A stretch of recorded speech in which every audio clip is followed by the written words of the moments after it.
मेरी जीजियों, मेरे जीजाओं, एक लोटा जल लेकर जब आप महादेव के सामने जाते हो ना, तुम्हारे लोटे की दशा देखकर, तुम्हारे उस घर के पानी को देखकर महादेव समझ जाते हैं कि इसके जीवन में दुख कितना है, इसके जीवन में दुख कितना है।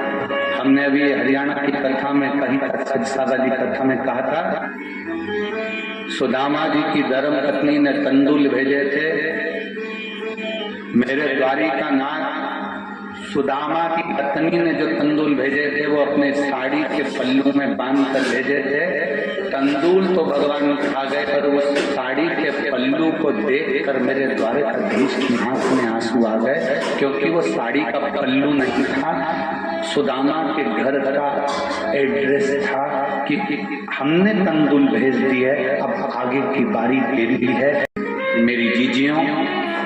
मेरे जीजाओं, एक लोटा जल लेकर जब आप महादेव के सामने जाते हो ना,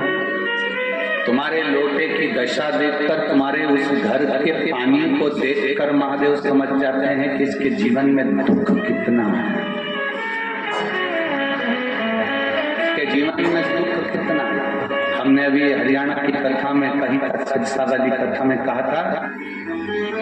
सुदामा जी की धर्म पत्नी ने तंदूल भेजे थे। मेरे द्वारिका नाथ